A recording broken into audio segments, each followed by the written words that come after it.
Bonjour et bienvenue sur Boop Boop, le podcast sur l'allaitement qui va faire, nous espérons, du bruit. Moi c'est Hélène, pharmacienne. Et moi je suis Cassandre, médecin généraliste. Nous sommes de plus en plus nombreuses à allaiter nos petits cœurs sur des durées plus longues qu'avant. Si toi aussi, tu t'es embarqué dans cette aventure, si tu souhaites allaiter ou aider une personne qui allaite ou voudrait allaiter, ce podcast est fait pour toi. Tu y trouveras des conseils pratiques, des partages d'expériences, des témoignages, des séances de sophrologie, de relaxation ou encore de la rééducation du périnée. Oui, à écouter lors des tétés ou pas, le tout à travers notre regard de maman et de professionnels de santé. Nous avons créé ce podcast comme le podcast que nous aurions aimé écouter pendant une tétée, pour allaiter en toute sérénité, bien informé. Bonne écoute, c'est l'heure de la tétée. Le lait maternel, on le dit magique, anti-infectieux, anti-inflammatoire, protecteur. Mais jusqu'où va cette magie ? Peut-on vraiment l'utiliser comme collyre quand ton bébé a les yeux collés ? Dans le nez quand il est enrhumé ? Ou même en petit remède quand il a mal au ventre ou mal à la gorge ?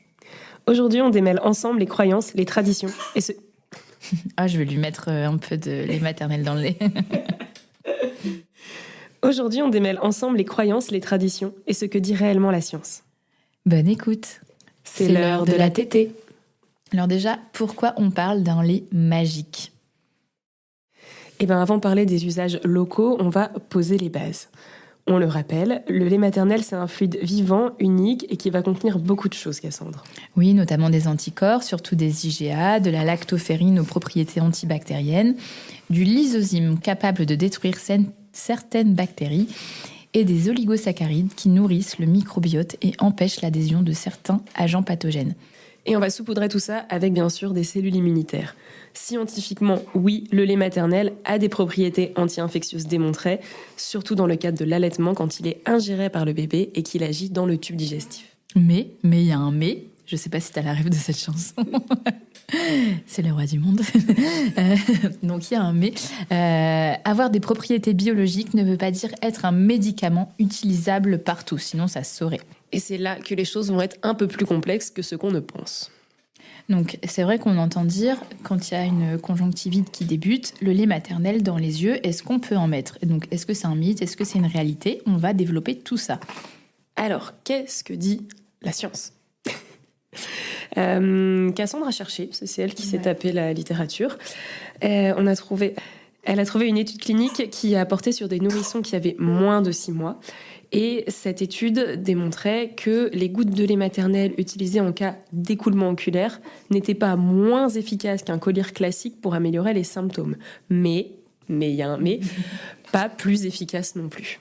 Donc attention, il s'agit surtout d'écoulements bénins, pas de conjonctivite sévère, ce n'est pas une recommandation officielle et surtout, on va le répéter à travers l'épisode, le lait maternel n'est pas stérile.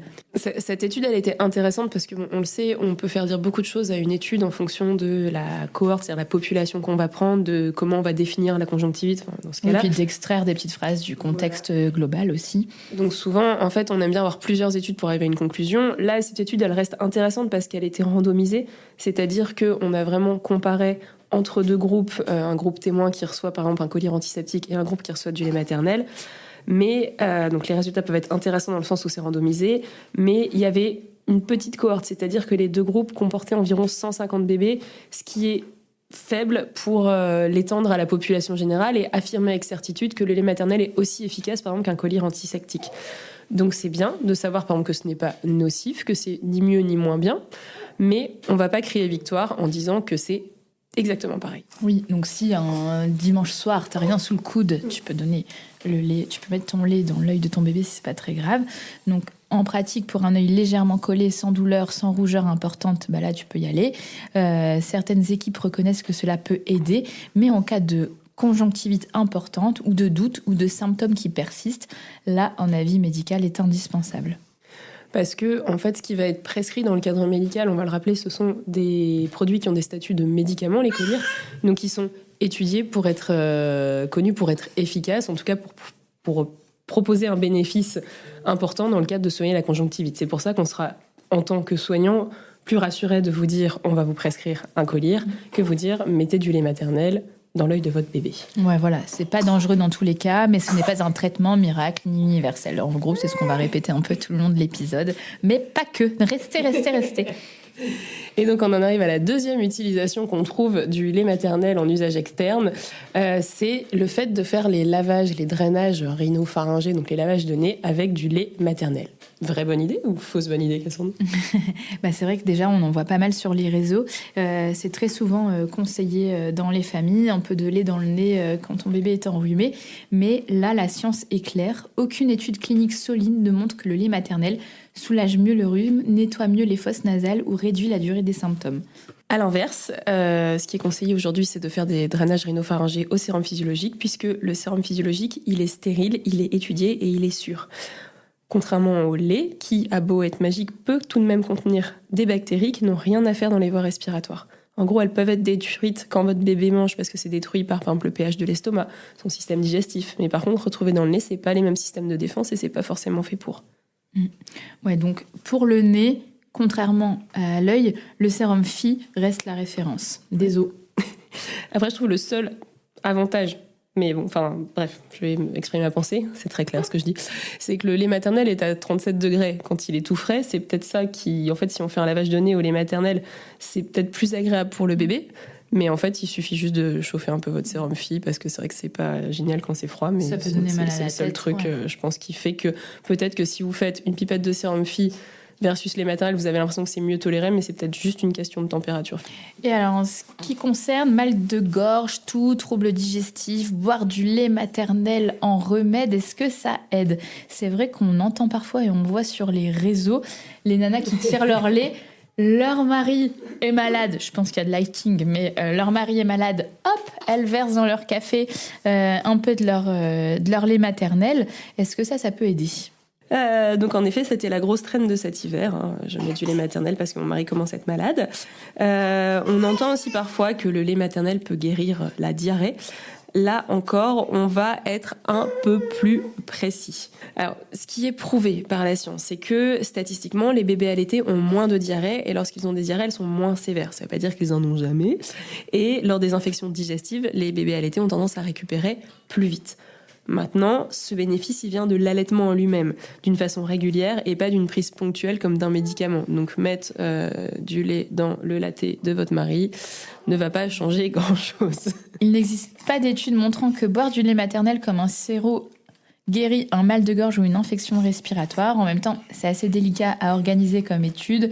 Va boire du lait maternel d'une autre meuf que ta meuf pour guérir de ça. C'est ça, il faudrait faire deux groupes, donner du lait maternel à certains. Non, c'est chaud. Ce qu'on peut retenir, c'est que le lait maternel soutient l'immunité sur le long terme, mais ce n'est pas un antibiotique naturel à usage ponctuel, malheureusement. Et même si on va quand même le rappeler, pour une rhinopharyngite, il n'y a pas besoin d'antibiotiques, c'est pas automatique. Ouais, et pour revenir à cette étude, l'autre fois j'ai toussé, il me restait du lait qu'Aimé n'avait pas bu. Bon bref, j'avais mal à la gorge.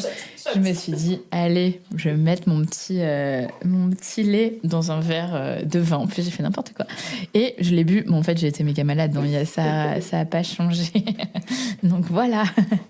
Pourquoi tout ça? Pourquoi on parle de ça aujourd'hui? C'est parce que c'est vrai qu'il y a une demande souvent sur les réseaux que on nous dit de faire ça, de mettre du lait en sérum Phi, de faire boire à notre mari du lait parce qu'il a mal à la gorge. En fait, c'est des usages qui viennent de traditions culturelles, d'expériences personnelles positives et du fait que le lait maternel est associé à quelque chose de profondément protecteur. Ça, c'est sûr. C'est pas absurde. Après, encore une fois, ce n'est pas du tout absurde d'avoir envie en fait d'utiliser le lait autrement, d'avoir cette envie de naturalité, tellement on le rappelle qu'il peut être magique. Le lait contient réellement des éléments anti-infectieux, mais la science nous rappelle une chose essentielle, ce qui fonctionne dans le corps n'est pas forcément efficace ni sûr lorsque c'est appliqué ailleurs. Si vous voulez quand même utiliser le lait maternel à un usage externe, on va vous donner des conseils pratiques, mais ce n'est pas un avis médical, ce n'est pas de médecin à un patient qu'on donne ça. Cette partie est présentée comme des conseils de réduction des risques, pas comme une recommandation médicale, sachez-le bien. Et donc si le lait maternel est utilisé localement, donc au niveau de l'œil, de la peau, de la bouche, la peau on va en parler après de toute façon, toujours utiliser du lait fraîchement tiré. Oui, pour éviter les risques de contamination dus au transport, au stockage.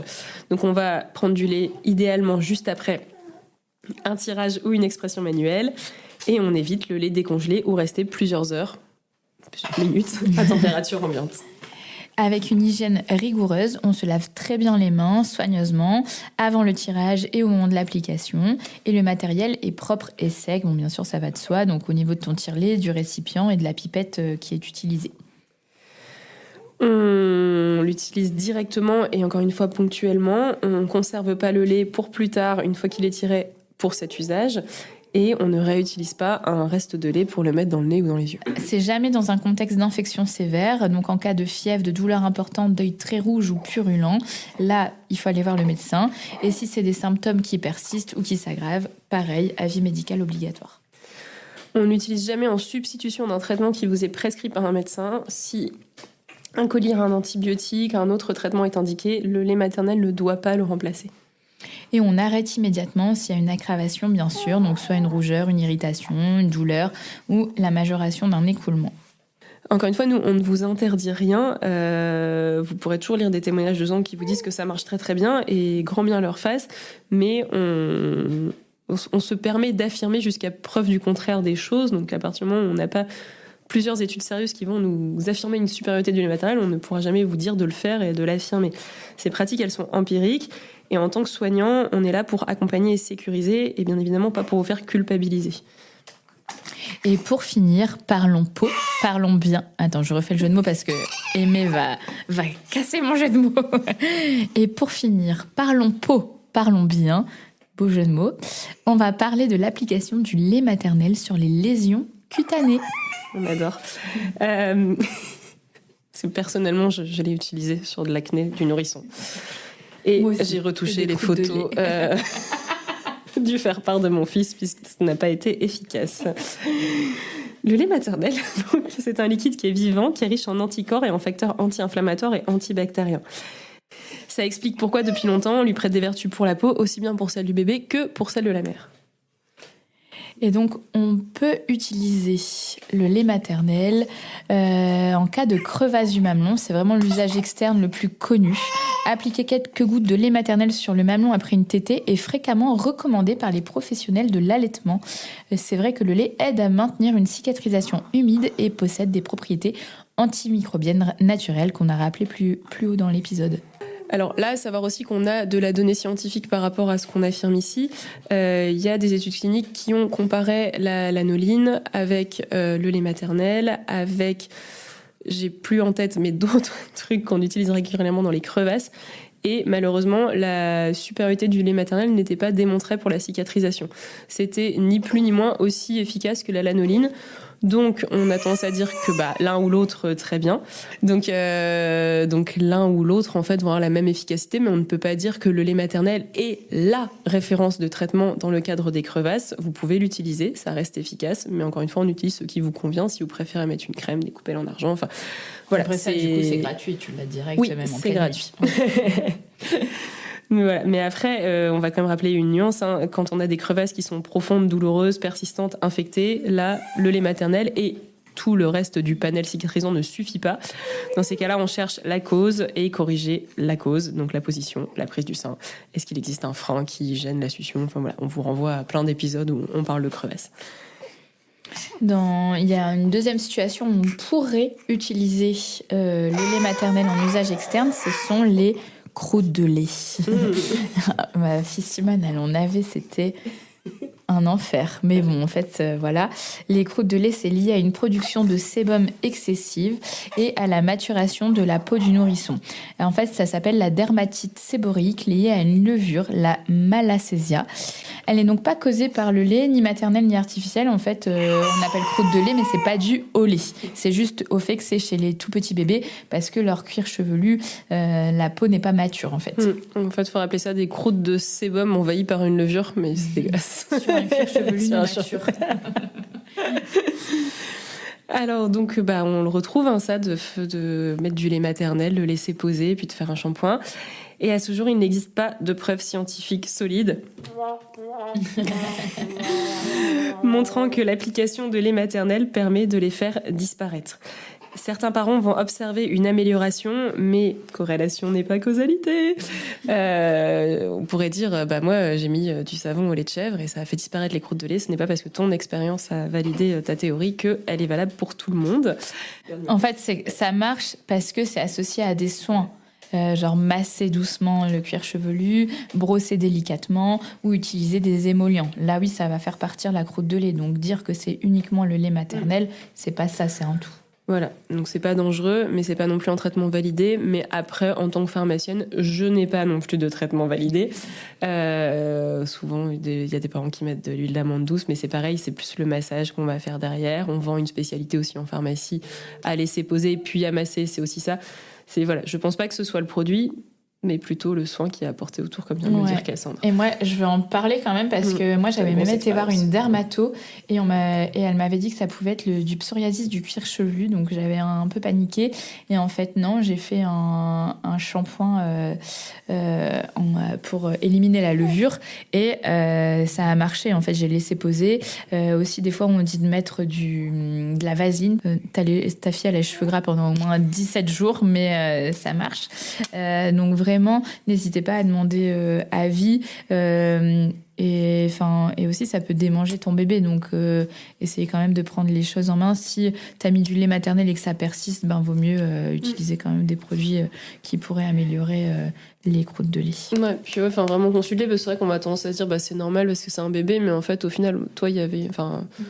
une sur-tête, il y avait plusieurs strates. Mais voilà. Et en fait, il n'y avait pas d'autre solution que de traiter pour se débarrasser de la levure. Et en fait, c'était miraculeux. C'est parti en un shampoing, non ? Et c'est pas du psoriasis. Donc, j'en ai parlé tout à l'heure. L'autre indication cutanée, c'est l'acné du nourrisson. Donc, mon fils avait de l'acné, de l'acné à la naissance. Pas très beau. Et on m'a dit tout de suite, mais mets du lait maternel dessus. C'est miraculeux. Bon. En fait, ça a fini par disparaître. Il faut savoir que l'acné du nouveau-né, c'est très fréquent, c'est très bénin et c'est lié aux hormones maternelles encore présentes chez le bébé. C'est vrai que ça peut un peu te stresser et ça peut te mettre le seum. Clairement, quand ton bébé qui vient de naître et tu veux faire de très belles photos a plein de petits boutons, mais en vrai, ça va passer. Voilà, là pour le coup, il n'y a aucune crème à mettre. Oui, non, faut pas. Allez pas acheter une crème anti-acné. Ne mets pas ton bébé sur Roaccutane non plus. Pas tout de suite. En revanche, pourquoi on a tendance à vouloir faire ça ? C'est parce que le lait maternel peut apaiser l'inflammation. Donc, ça peut aider, mais dans le meilleur des cas, dans la majorité des cas, le meilleur traitement, ça reste le temps. Autre usage du lait maternel au niveau des problèmes cutanés, c'est sur l'eczéma, aussi appelé la dermatite atopique. C'est probablement le point le plus intéressant scientifiquement. C'est vrai qu'il y a des études qui ont montré que pour les eczémas légers à modérés, l'application de lait maternel pouvait avoir une efficacité comparable à une hydrocortisone locale à faible dosage chez certains nourrissons. Donc ça, c'est pas négligeable. Mais attention tout de même, mais il y a un mais. C'est des données qui restent limitées, contrairement aux études qui démontrent l'efficacité de la cortisone sur l'eczéma. La cortisone et les soins émollients quotidiens, parce que ça ne fait pas tout. Ça ne remplace pas un traitement médical dans les cas d'eczéma sévère, et aussi chaque peau peut réagir différemment. Donc après, rien ne vous interdit d'essayer, encore une fois, mais on ne vous garantit pas l'efficacité. Ce qu'on peut retenir du coup, c'est que le lait maternel n'est pas un remède miracle, mais qu'il peut être un allié doux dans certaines situations quand c'est léger à modéré. C'est vrai que globalement, son usage externe est sûr. On a des beaux bruits de succion de petit aimé. Globalement, son usage externe est sûr sur une peau saine ou légèrement irritée, mais ne doit jamais retarder une consultation si une lésion s'aggrave, s'infecte ou persiste. Après, c'est pas de notre faute s'il n'y a plus de dermatologue. Ouais, c'est vrai. On peut quand même faire un bain avec du lait maternel. Oui, voilà. Parce que là, tout à l'heure, j'y pensais quand on a dit faut pas conserver le lait pour l'utiliser plus tard. On parlait du cas de le mettre dans les yeux ou dans le nez. Après, vous avez un reste de lait qui n'est par exemple pas consommable par voie orale. C'est toujours agréable de le mettre dans le bain. Alors, est-ce que ça a une efficacité ? En vrai, j'en sais rien, mais ça fait pas de mal. Et moi, j'avais fait des savons. Je ne sais pas. J'avais fait des petits savons au lait maternel, mais juste parce que j'en avais trop que je savais pas quoi en faire. Voilà, je ne sais pas si ça rendait notre peau plus douce. En tout cas, c'était rigolo. Tu peux les offrir à Noël après. Oui, j'y ai pensé. Mais en fait, comme j'avais personne dans mon entourage qui était critique envers mon allaitement, sinon je l'aurais fait, je pense. J'aurais fait un petit emballage et je leur ai dit qu'après. C'est du lait d'ânesse. C'est ça. Alors, pour conclure, vraiment, on adore le lait maternel, on adore l'allaitement. Le lait maternel, c'est extraordinaire. Mais non, il n'est pas un remède miracle universel, ce n'est pas la panacée. On peut résumer que ses propriétés anti-infectieuses sont bien démontrées dans le cadre de l'allaitement. Après, si ton mari kiffe en boire et que t'as beaucoup de lait, bah feel free, il aura peut-être moins de diarrhée.